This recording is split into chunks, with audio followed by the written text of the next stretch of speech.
solved the COVID-19 virus.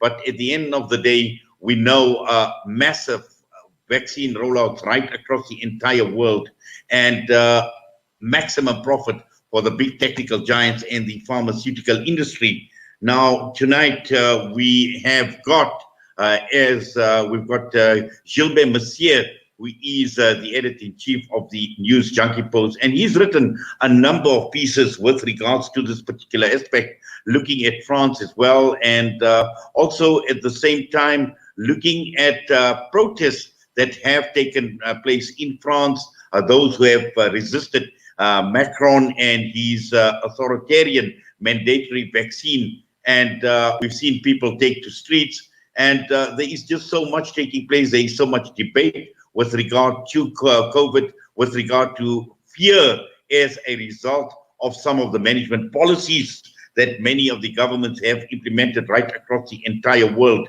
And this is what we are talking about, to try and give us an understanding as to what is taking place. What is the strategy? Strategically, there are rewards for those who take the virus. There are punishments for those who refuse to take the virus. And at the end of the day, as Gilbert Mercier calls it, it's called vaccines, the universal silver bullet. Gilbert, good evening to you, and welcome once again to the airwaves of Salam Media. Well, thank you for having me, Inayet. It's always a pleasure to be on your show, and great introduction. And I'm very happy that you mentioned the the war on that sort of analogy I've been making between the war on terror and the war on COVID. Let me reiterate a quick point here, and because it's almost exactly 20 years ago, it's going to be 20 years ago in a month, exactly.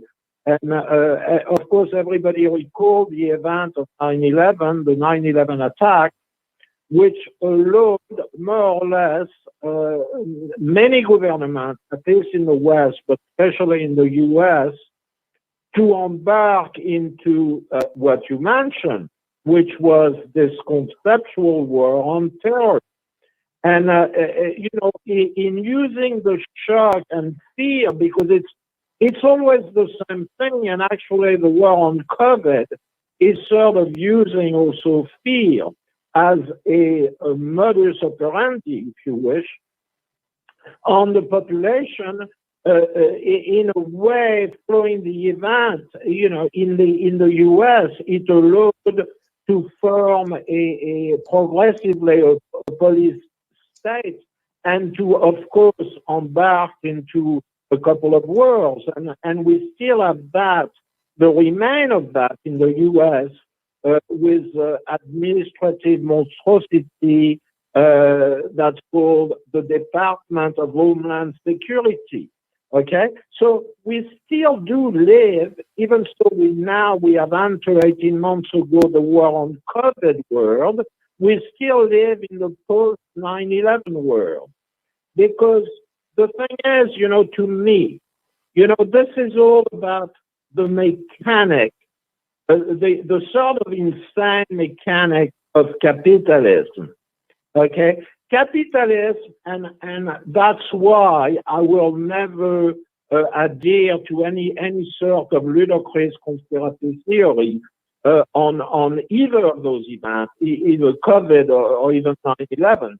But capitalism, what it does, it doesn't create crisis.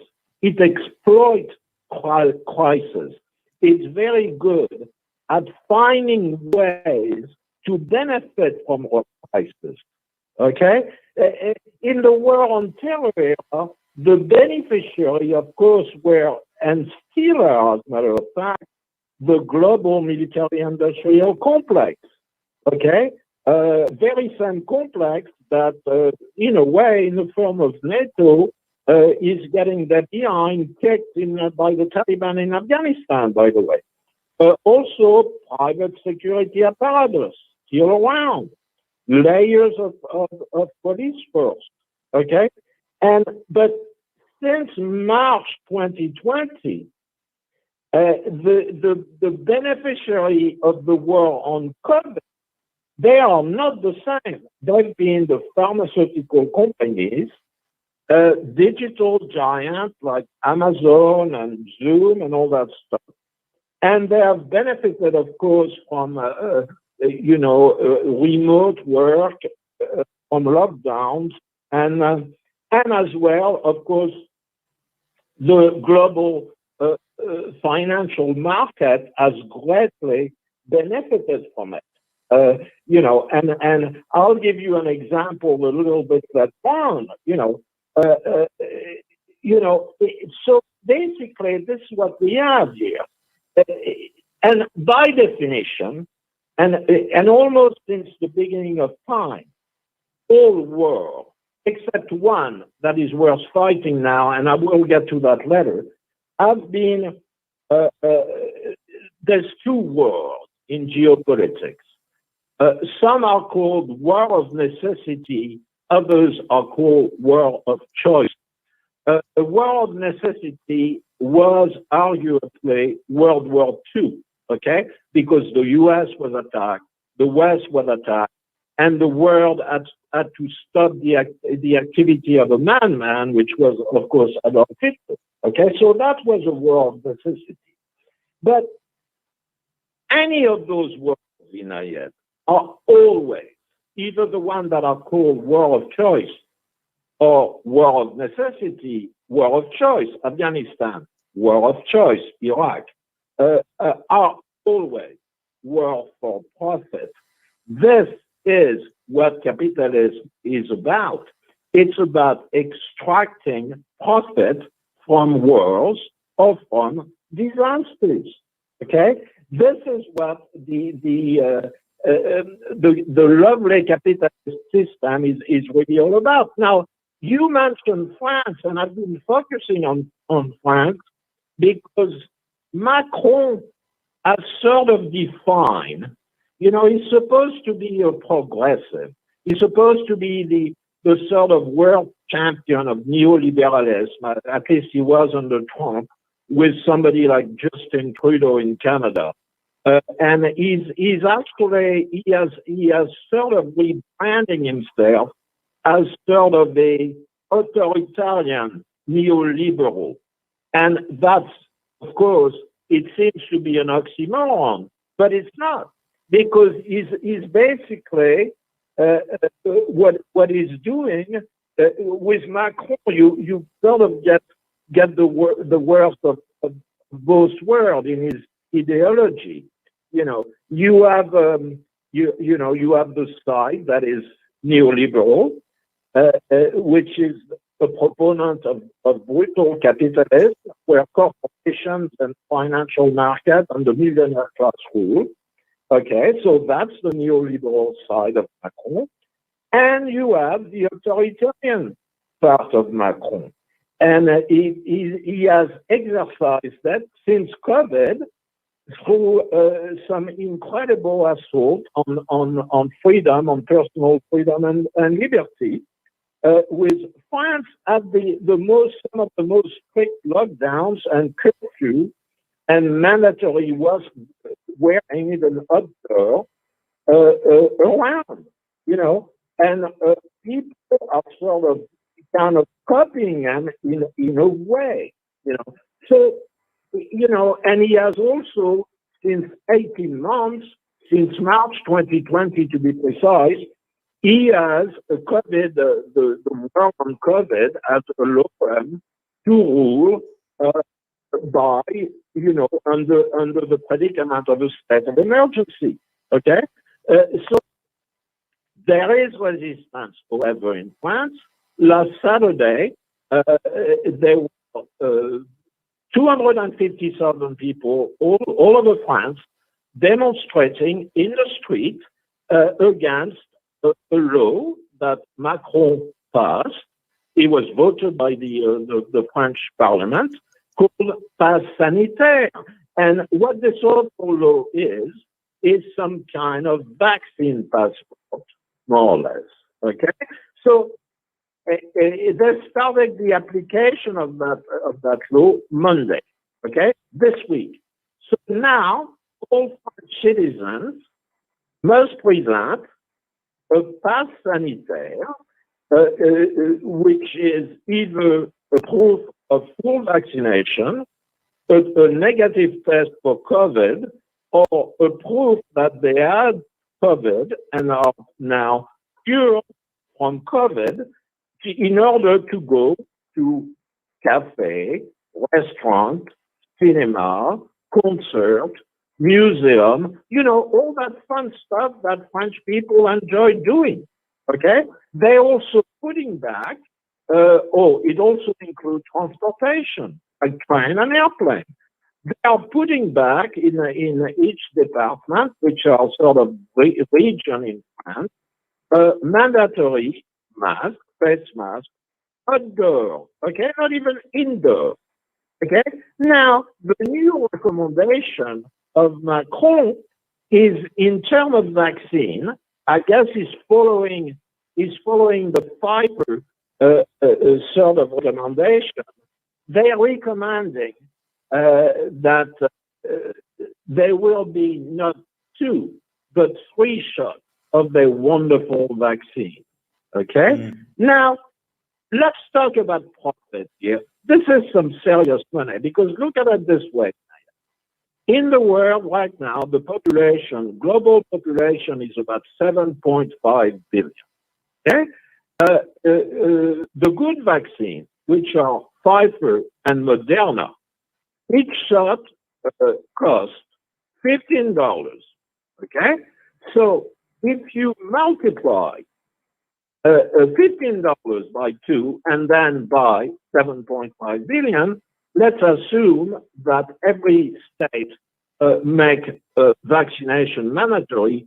We're talking about $112 billion. No, Wall Street loves that. And you know what else Wall Street absolutely love? And this is the number, okay? Moderna stock on January 2020. So that means before the pandemic was actually out of the box, out of Pandora's box, officially. The Moderna stock per share was at 1957. Let me ask you a question, Inayet. Where do you think the share is at now? Give me a guess. Just tell me. I have no idea. I have no idea, Gilbert. You tell me. Well, I'll tell you. You're going to fall off your chair. Are you sitting down? Yes, I am. It's $440 a share from $20. And that's an increase of 2,100%. Not bad. You see what I'm saying? So yes. Everybody loved the thing. And now the biotech company, the big pharma, they have replaced the weapon makers. Okay? Comparison, war on terror versus war on COVID. This is where we are. It's just amazing. And the thing is, Inayet, and that's something we'll talk about in a little bit, the war on necessity that we have now and that everybody in the world should be fighting is the war on climate change, the war on climate collapse. Now, this, unfortunately, will not be fought by current government for one simple reason, because this is not something that can allow the madness of capitalism to continue. This is the problem here. This is the problem for all of us because they cannot extract a profit from it. As a matter of fact, all profit would vanish. You see what I'm saying? Because it's not, the thing is, okay, people think that the bad guys in terms of energy and in terms of carbon emission. The bad guys, the source of the problem, come from Saudi Arabia, Qatar, the United Arab Emirates, but they're not alone. The line is long. Russia is a big problem in emission. Russia basically, economy rely on gas, mainly Gazprom. Basically, Putin has power in Russia, but Gazprom, without Gazprom, Putin has nothing. Same can be said for the U.S., heavily into the extraction business. Same can be said for somebody that appears to be a complete benevolent player like Canada. Canada is in the extraction business, tar sand, logging, extraction business. Now, this is the problem here, and this is everybody's problem. This is also a problem that a country like China, that still pretend to be communist, is currently putting together several plants, charcoal plants to produce electricity. Now, if China, India, and Brazil, which are now sort of the bad guys in terms of carbon emission, do not act, there's nothing anybody can do. You see what I'm saying?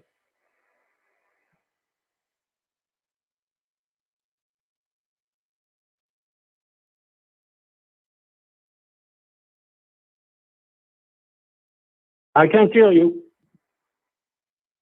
I think one of the key issues that you raise in your article is, apart from just the military industrial complex and the biotech companies and the pharmaceutical companies, the key issue you speak about here is when you speak about states of emergency, rule by decree as well. And this is exactly what we are seeing at this point in time in terms of killing of personal freedoms, liberties, and the like as well. Now, clearly, this is something that is causing a lot of problems right across the entire world, and also looking at the social fabric of society in terms of how that is affected. And you also make mention of another very, very important point where you talk about a bottomless pit. You've cited the example of the share prices and how the share prices have actually increased. But when one looks at how this entire COVID-19 pandemic is playing out, and also in terms of the vaccination rollout, where you speak about the alpha version and the beta version, and where is this actually going to end? And you make mention of omega, basically. So, this seems like a bottomless pit for these pharmaceutical companies, these biotech companies, and, in terms of endless profits, and this is going to take over the years. We're going to see a lot more of these type of insane profits that they are reaping. Well, yeah, no, absolutely. And the thing is, the medical field is far from united about this. Some virologists, some prominent scientists, and one of my colleagues at News Junkie Post is one of them, because you see what they're saying in paper, they're saying now that even the people that had two shots, the best shot, which are Pfizer and Moderna, the rest are basically no good. Okay, they can still get infected by the Delta variant. So people should ask themselves, what is exactly the point to get those shots? Now, Pfizer is telling them, well, get another one. So when does it stop? And you know what? Then first there was the English variant, the South African variant that concerned you, of course. Then there was the Brazilian variant. Then the Indian variant, which is the Delta variant. It's just never stopped. And the thing is, as long as Wall Street, the global stock market, the French stock market, which is called CAC 40, okay, is almost at the highest level in history. As long as the rats of capitalism are doing well, okay, are filling the pocket with gold from the vaccine. It's going to be very, very hard to change anything. And the problem, which I've highlighted many times, politicians are controlled by vast corporate interests. They represent, in many sense, they are basically public relations person of those corporate interests, because without those very, very deep pockets, okay, of, let's say, the oil industry in the US or in Canada, other sector of industry in France, of course, you know, in Saudi Arabia, it's clear, because Saudi Arabia is just oil. It's oil. It's a royal family of about 2,000 imbeciles, and they control the flow of that oil. So they know exactly what they're about. There's a bit more honesty here. Okay, they don't pretend that they're going to address climate change. No, what needs to happen, Inayet, and it has to be, unfortunately, for people, it has to be a little bit brutal. And I don't think a lot of people want to hear this. You know, if we want to actually, and the UN got a report out a couple of days ago, which for once was not watered down, okay?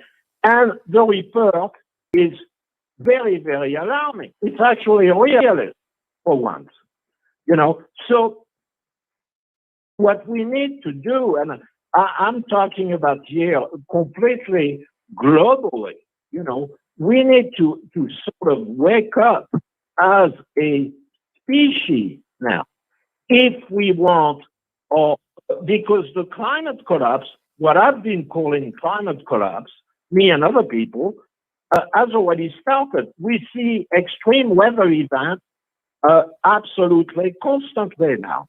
In the area I'm at, okay, last winter we had what they call an Arctic blast, which never happened before, and the temperature went to minus 20 Celsius. Okay, the year before I had a tornado, and it's going to be like that everywhere. Okay, half of the planet right now, well, not exactly, but a lot of it is burning. Okay, there's like 800 fires in Italy, 100 of fire in Turkey, Greece, Algeria is burning now. California is burning. Okay, Canada was burning not that long ago. Siberia is burning, has been burning for months. Okay, but do not count.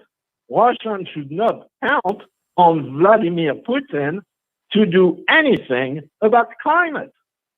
And the reason is simple, Inayet. The people controlling Russia are the extractor, the energy people. Okay, this is the problem here.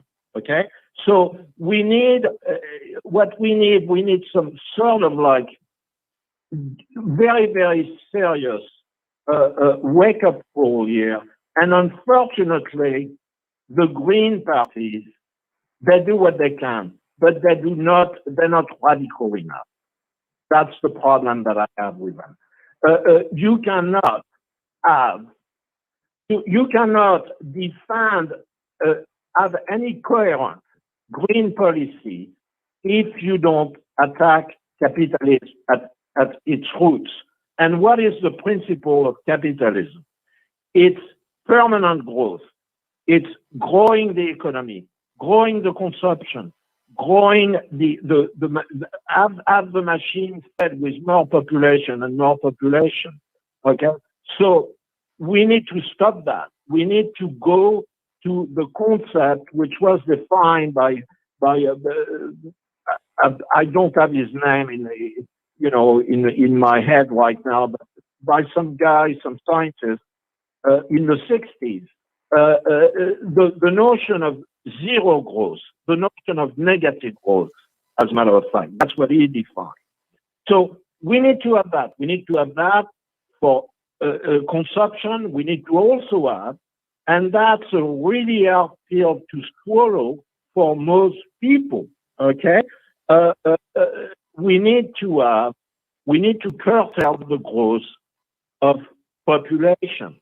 The planet has an overpopulation problem. And again, I'm going to ask you a question, okay? Today, in 2021, we have 7.5 billion people on Earth.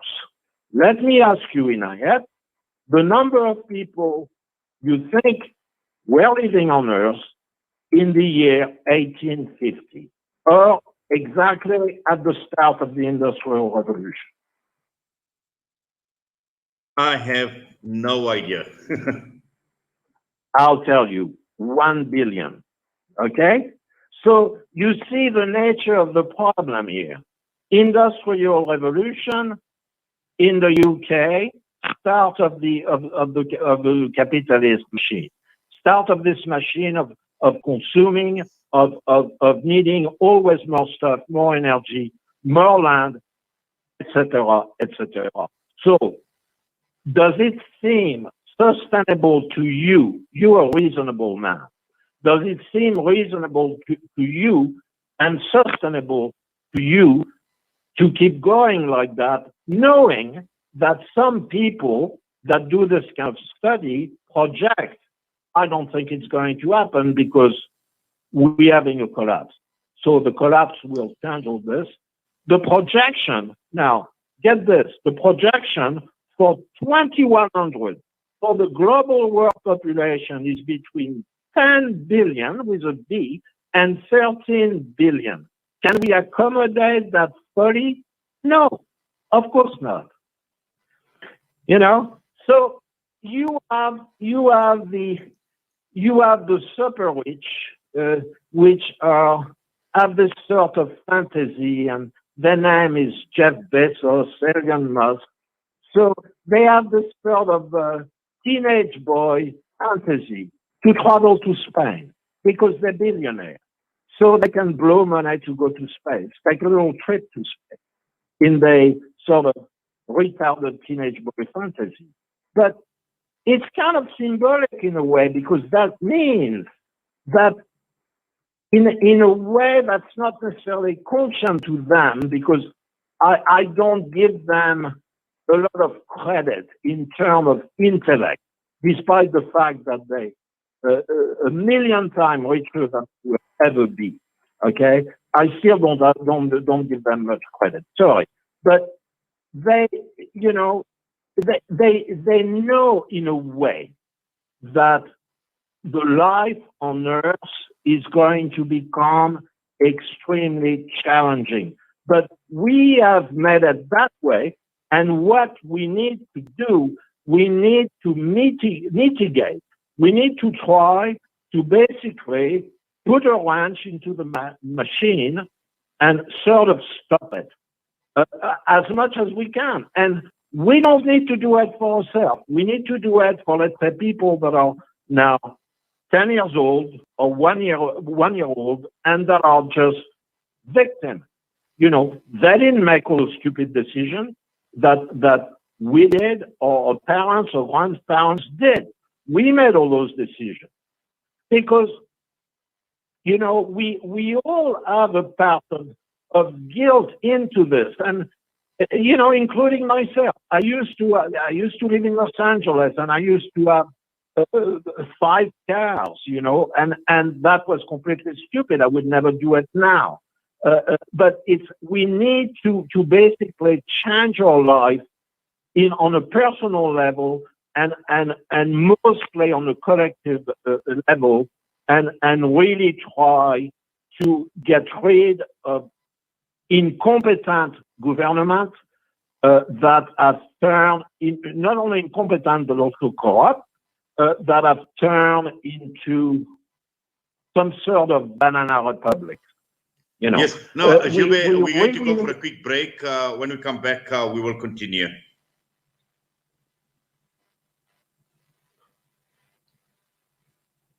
Reliable access to clean water could save thousands of lives each day. With proper sanitation and easy access to fresh, clean water, communities can flourish. Our Thirst Relief Appeal provides clean water to communities in Asia, Africa, and the Middle East by building deep wells and providing sustainable water and hygiene solutions. A monthly donation of as little as 700 Rand could build a well for a community in need. That's only 23 Rand a day. Donate today. www.pennyappeal.org.za or call 031 11 00 573. Penny Appeal. Small change, big difference. Dad, well, I've been chatting with an investment broker today and... Broker? Did the broker tell you that our economy is a mess? There's bushfires in Australia, America wanted World War III, and now the coronavirus is traveling around the world. Well, I also thought about purchasing some crypto. Crypto? What's that, like another pyramid scheme? I don't trust what I can't see. There's an apartment in Belito. So all your family will be asking to stay there for free. And what if the government takes it away, eh? Dad, I don't think it works like that. I'll tell you what works. Gold. At your age, I invested in gold coins and it paid for your university fees and your wedding. No contracts, no agreements. Your investment is in your hands and you own it. With a 70% growth in only 5 years, do you still doubt gold investment? Contact RJ Coin today, 031 202 4701, or visit them at 151 Stephen Lamini Road in Musgrave, Durban. Randery Jewelers Gold Coin Exchange, your passport to gold investment. The combined dam levels for the Port Elizabeth area is at a shocking 11%. 1 July is day zero for the Kucha Dam, resulting in dry taps for hundreds of families in the surrounding areas of Port Elizabeth. Help us strategize. Support our water drive in the Eastern Cape region of South Africa. Donate your lilla towards the erecting of JoJo tanks in impoverished areas and for the vehicles to deliver water in areas of need. Donate to the Al-Fida Foundation. Visit our website at www.alfida.co.za or contact us at 041 484 1288. Shimmer, sparkle, captivate. Nothing less than a masterpiece. Droplets of gold inspires precious design. Platinum bursts with intricate freshness. And every pure diamond becomes more than just a girl's best friend. Voda Gold Gem Jewelers, where timeless dreams become a reality. Come to us.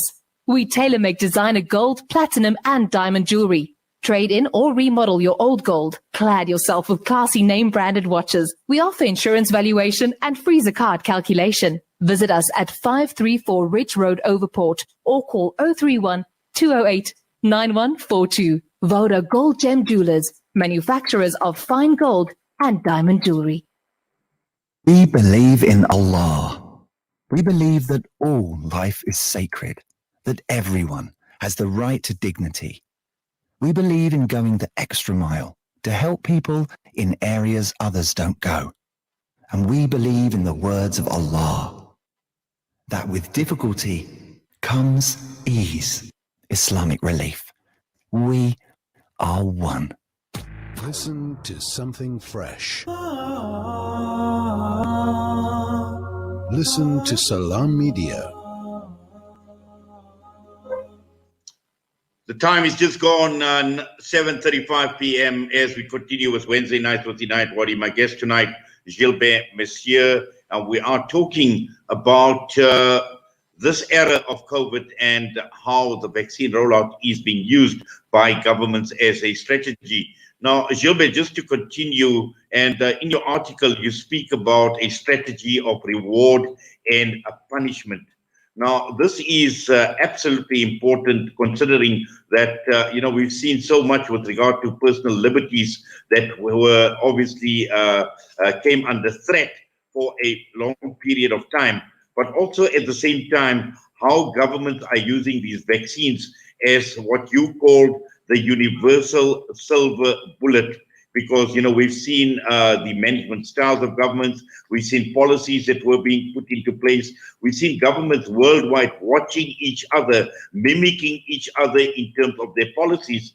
And one of the examples that you cite in your article is the case of Philippines, where even they are seriously considering locking up people in their homes, those Filipinos who refuse to get vaccinated. Now, this is the question is, where is all this going when governments are using this type of strategy of reward and punishment?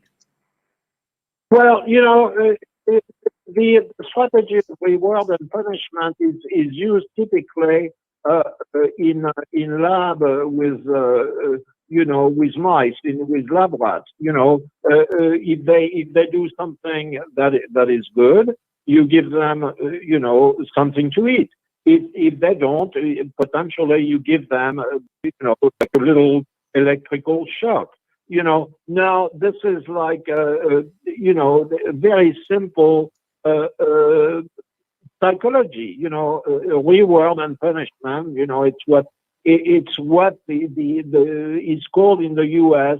the sort of the strategy of the stick and the carrot. The stick, well, everybody understands that the carrot you use to manipulate people into doing what you want them to do, and if they don't do it, you have the threat of the stick. Now, Duarte, the president of the Philippines, is not really settled in his approach. Previously, he had actually, in his war on drug, now that sounds familiar because that was kind of the war on drug, the fake war on drug of Ronald Reagan, he decided that he was going to kill or get killed drug dealers and also drug users. Okay, so a little bit drastic. Now, of course, Macron, is more refined on the reward and punishment approach. It's basically, well, get a vaccine. The goal is to get 100% of the population vaccinated, which will not, by the way, make everybody immune. Okay, and that's kind of the caveat here. And if not, I will make your life harder. You will not be locked into your house, but you will not be able to do much of anything. Okay? But it's like that everywhere. Right now, European citizens cannot go to the U.S. They don't have the right to go to the U.S. The U.S. has locked its borders. Right now, the U.S. are officially recommended that citizens do not go to France.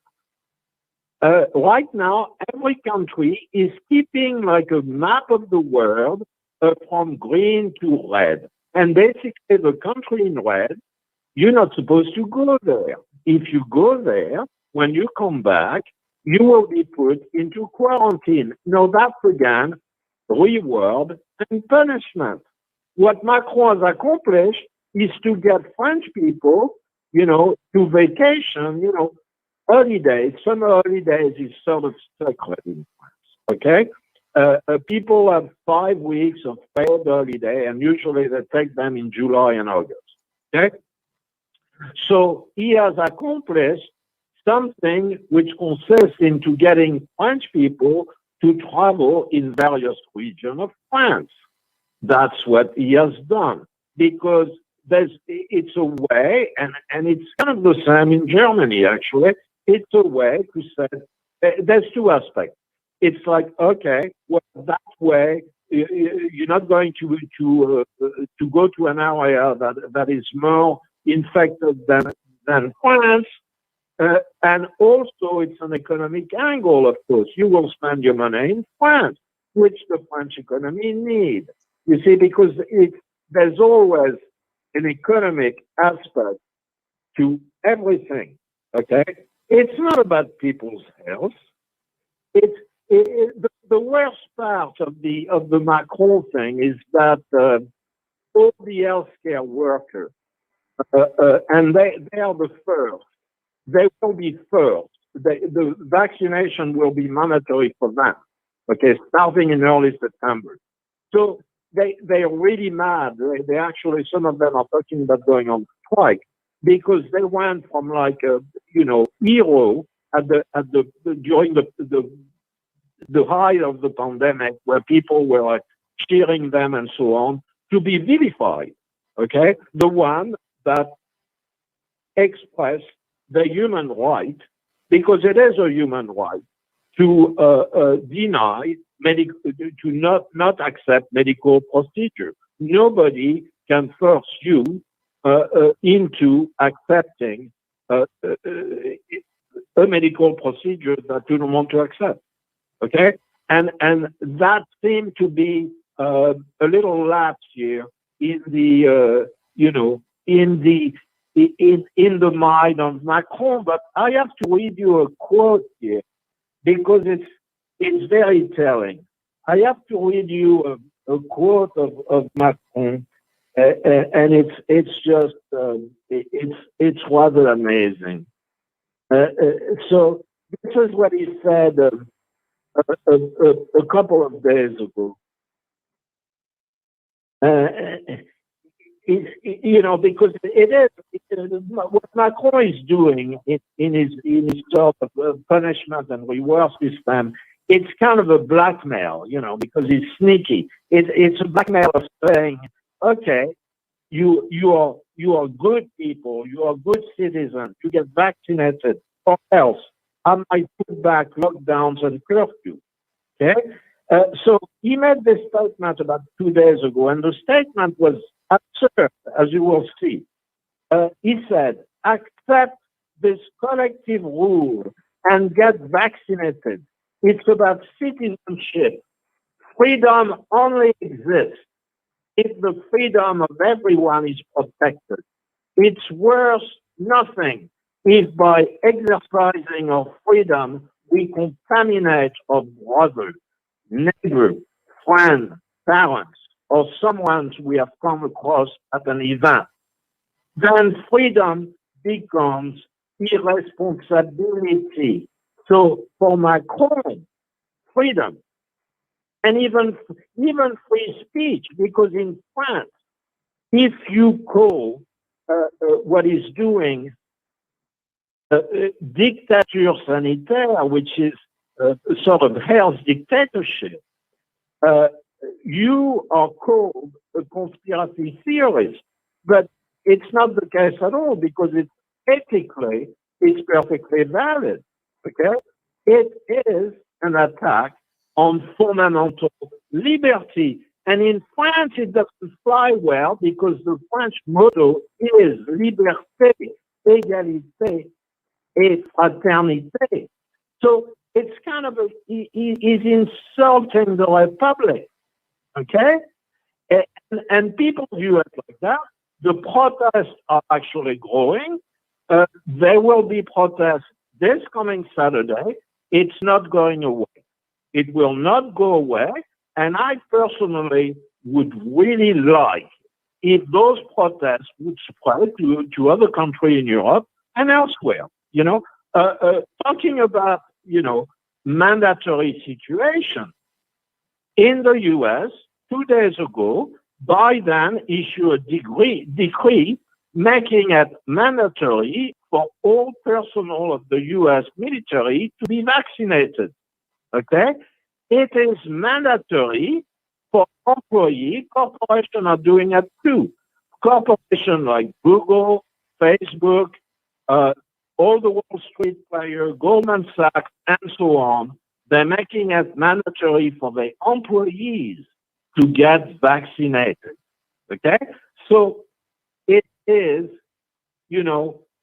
I would make a joke. They all say the propaganda, the mainstream media propaganda always said, we all in this together. Well, no. They all in it together, basically, in this mechanic of reward and punishment, of treating people like, lab mice. Okay? But people do not have to fall for it. People should not be fearful. And even in terms of the climate collapse, there's a lot to be fearful about, but there's still some action that are possible. It's just a question of doing it. It's a question of doing it. And I personally, my nature is not to be, my nature is to be positive. I don't have the nature to accept things as absolutely doomed. Things can be turned around both individually and most importantly collectively. Okay, and I'll take the example, and some people do not like what I have to say about what's going on in Afghanistan, but to me, and I'm not going to talk about, I do not agree about the way the Taliban treat, the gender situation or they quite extreme view on Islam. But that's beside the point. What I find remarkable is the fact that they are actually defending their own land and winning their own way against an army thousand of times light edge superior than them on paper. And that to me says a lot. And I think I mentioned that, in your show before, it says a lot to a lot of people, or it could say a lot to a lot of people, Yemenite, Palestinian, and so on and so on. It says that even if you're the little guy, okay, you can still, do things and fight for your right of determination and for the right to control your land. Yes. Now, obviously, Gilbert, time obviously is of the essence, and we've got about 12 minutes. Now, just looking at one issue that you raise, and you speak about sophisticated media manipulation of Western democracies. And in an age where we've got a media that is hostile, and at the same time, when one looks at the citizens of the world, the people around the world, that obviously place a lot of reliance on media, but are manipulated by the media. Now, how does one actually respond to this type of behavior on the part of the media, the manipulation, and also to the extent that people are not in a position to question what they see, what they read, and what the media is telling them? Well, yeah, because they don't really understand, and because usually a lot of people they have they one or two sources, and that's a big mistake because they do not understand how it's cooked. They do not understand how it's sort of tilted.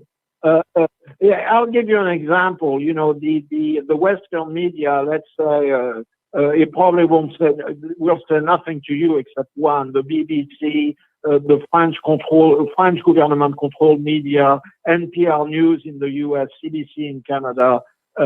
They called Russian media like RT and Sputnik propaganda. Okay, all right. That's certain close to this, but they do their own propaganda. This is what I'm saying. Okay, so it's so to some extent, except very, very small and independent media outlets like yours and mine. All of it is still in a certain direction. You can basically, and that you're a journalist, you can basically, it's not necessarily what we talk about. It's more the way you frame it and what you don't talk about. Okay? I would love to be invited. Unfortunately, they stay away from me like the plague, to one of those mainstream Western outlets, because I would ask them, when they talk about Afghanistan and the Taliban as being horrible people, I would ask them, was it worth it to kill 180,000 Afghans in 20 years so that little girls could go to school and women could not wear burqa? Was it worth it? And they wouldn't know what to answer, of course, because what they're supposed to say about that is different. What they're supposed to say about vaccine and COVID is get vaccinated, do it now, be a good citizen. This is the brainwashing operation here. And they do it. And they do it. Some of them, they get pressure, but they mainly sort of self-censor because they want to keep their job.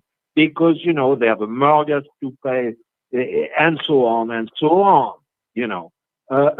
Just like in the US or Europe, if you are critical about the Zionists and the state of Israel, they call you very quickly anti-Semitic, even so you're not.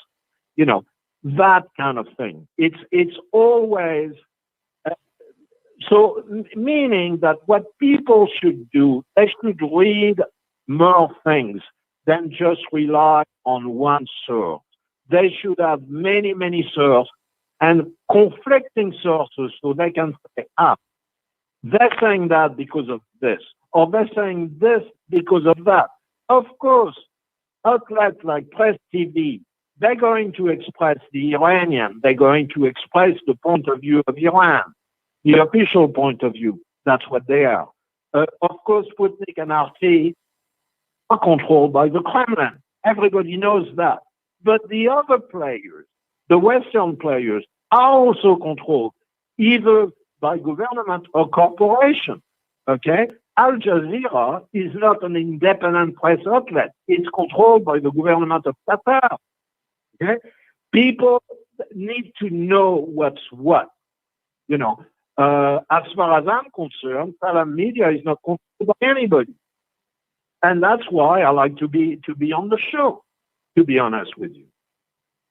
Yes. Now, the one big issue, in fact, that is obviously the question, and you raise this in your article, where you speak about the psychological impact and the paranoia that all of this is created, whether it's through governments, whether it's the media that is playing its role in promoting the type of paranoia and the psychological impact. And I think this is very, very scary, because already we've seen since the breakout of the pandemic, since last year, psychologically people have been impacted. They have been affected in more ways than one, whether it's been their civil liberties, whether it's been their loss of jobs, loss of income, but in every way whatsoever, we find people in the state of paranoia all the time.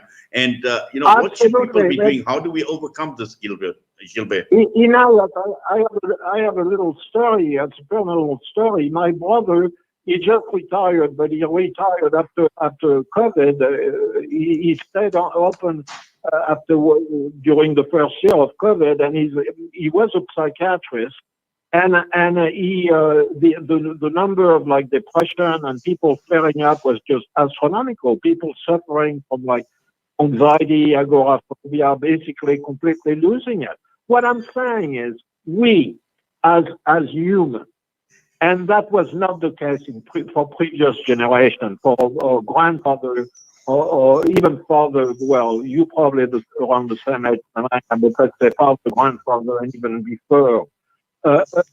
People were not as fearful, okay?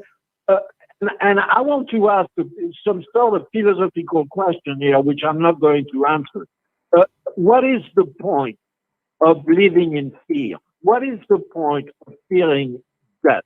And isn't life really about learning not to fear death and making peace with the notion that one day you're here, the next day you could be gone, and if you believe in something, you could be gone in somewhere in the afterlife, depending on your belief.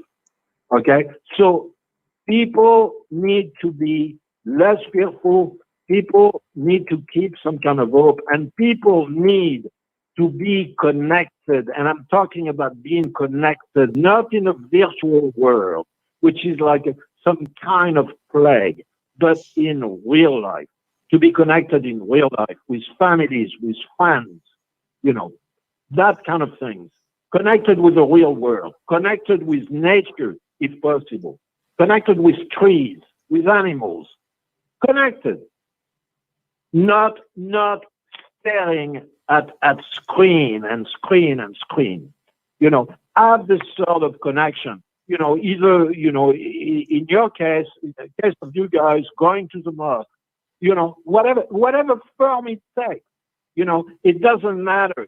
It's that social link, that social connection that is really critical to personal well-being and also the well-being of a society at large.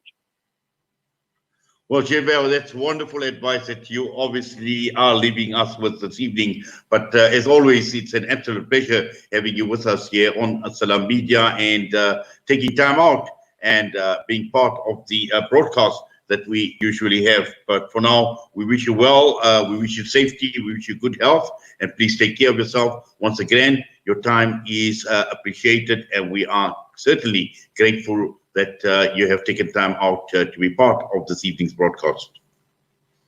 Well, Inayet, it was really a great pleasure to be on your show, and you know, people should check out our site. We have some very, very interesting people on the site. Not that many, but the few are, needless to say, extremely valuable. And I think of my co-editor-in-chief partner, Dadi Sherry, she's from Haiti, and also our editor, Imtiaz Akhtar, who is Indian.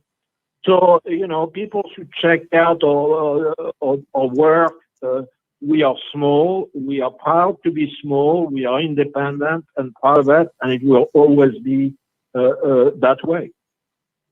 Well, take care, sir. Once again, all the best to you. Bye-bye. Bye-bye.